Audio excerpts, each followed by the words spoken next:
Christian Cull here from RattleandPans.tv, here to show you quick and easy dinners. Tonight, I'm in Honesdale, PA, and the pans are rattling here in Honesdale, PA. I'm here with my close friend, Auntie Lola, and she is here to show us an unbelievable meal. What is it, Auntie Lola? We are going to make chicken spaninis. It's going to be a pounded out chicken breast, sprinkled with a little herbes de Provence, thin slice of prosciutto, little piece of Asiago cheese, rolled up, okay, skewered, that's where the name Spiedini comes, spitted meat, and then we're going to brown it on the stove, pop it in the oven, and in 45 minutes, we're going to eat. Oh my God, I love it. The first thing we're going to do for this dish is we're going to take our chicken breast and we're going to pound it out. You want to make sure you have it in a plastic bag on top of a plastic cutting board and on top of wood because I don't want to risk damaging my countertop. So we're going to pound it out. You don't have to be too precise with your measurement. You just want to make it so you kind of double it in size, and then we're going to cut it in half. It's beautiful. What are we doing right now? The next thing you want to do is you want to lay your chicken out on your plastic cutting board, and it's okay if some of the pieces come apart because we're going to roll it back into itself. I always start with 4 pieces. The first thing that we're going to actually put on is some herbes de Provence seasoning. Pretty light, but something that just gives it that nice taste. Okay. So I'm going to sprinkle a little bit of herbes de Provence on each chicken breast. And while I'm doing that, Christian, if you wouldn't mind cutting me prosciutto in half. You got it. I need a half a piece of prosciutto on each piece of chicken breast. And then out of the Asiago, if you would cut me 11 total pieces. We're going to make 11 spaninis tonight, which will be plenty. You'll have lots for us tonight, for the 3 of us, and then plenty for leftovers. Take a half a piece of prosciutto, and I'm going to place it on each chicken breast, followed by 1 piece of Asiago. I'm going to roll that up, and then while I'm doing that, Christian, then you can move on to the onion for me. Awesome. Okay? Let's do it. All right, so bottom line, you want me to cut the prosciutto? Yes, please. All right, so each piece in half. And it's nice that you can get it with the little dividers. Do you agree? Absolutely. Okay. Makes my life easy. Okay, so as you go, just set it right there, and I'm going to grab it, and I'm going to start assembling each piece. And working with 4, it kind of gives you enough space that if you need to move it out over a little bit, you've got that room. Okay, so the next thing we're going to do is we're going to take a block of the Asiago, and we're going to place it, you want to place it towards you, and you're going to roll the chicken away from you. Okay, so we're going to start with the end of the chicken, and we're going to roll each piece. Okay, so I finished rolling all the chicken. The next thing you want to do is you want to take the end that you finished rolling with, and you want to go through and kind of weave the toothpick through, and sometimes it's a little bit tough, like you're going through the cheese. It holds it together. The next thing you're going to do is take the chicken and lightly roll it in the olive oil, and then right into the breadcrumbs.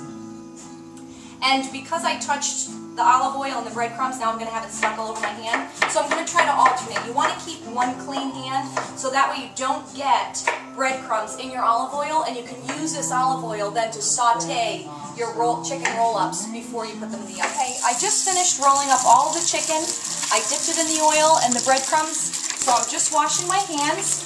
You always want to make sure you do that very thoroughly after you work with chicken. Grab the chicken, take it over to the hot pan that I have ready for me. If you would just put the rest of the onions in the bowl and come on over, we're going to saute those off to top the chicken with lots and lots of bay leaves. Probably 1 to 2 bay leaves for every chicken that we've got. And remember, we've got 11 here, so we're going to be working with between 11 and 22 bay leaves. We're going to brown each of the chicken breasts on all the sides. And we're going to actually take them out. We're going to clean the pan out because, like I said, you can see that the breadcrumbs kind of collect on the bottom and they get a little bit darker. Absolutely. So after I take them out and clean out the pan, we're going to put the chicken breasts back in the pan, cover them totally with the onions. Then we're going to cover them with the bay leaves. We're going to put them in a 350-degree oven for about 45 to 50 minutes, depending on the thickness of the chicken. As you can see, the chicken browns pretty quickly and nicely. And so you want to just kind of flip it around, and you're going to have to flip it more than once. Remember, the chicken really is rolled, so you're going to have about 5 sides, and you're going to need to keep turning it. And you just want to have an even color on each side of the chicken. What we're going to do is we're going to return the chicken to the pan. It's all nicely browned evenly on each side. But you took all the chicken out and you actually cleaned the pan out. I did. I mean, you don't have to get, you know, so crazy and scour it with soap and water, but you want to make sure you get out all of that breadcrumb on the bottom. That can turn black and nasty. Yeah. So what we're going to do, Christian, is we're going to take your onions. Oh, yes. If you could evenly, like, we can even move. It's okay to have the chicken right close to each other in the pan. If you would just evenly cover the chicken with that, I'm just going to place this in the sink. And these onions, when they're cooking, yep, perfect. As they're cooking in the oven, they're going to develop kind of like a sweet flavor, and they're going to caramelize a little bit more. That's why you don't need to cook them too much, but it makes a really big difference. When you are picking out your bay leaves, you want to make sure that you use whole ones. As you know, you can't eat these. You don't want to eat these. Never. So you want to make sure that you've got a nice big container of them.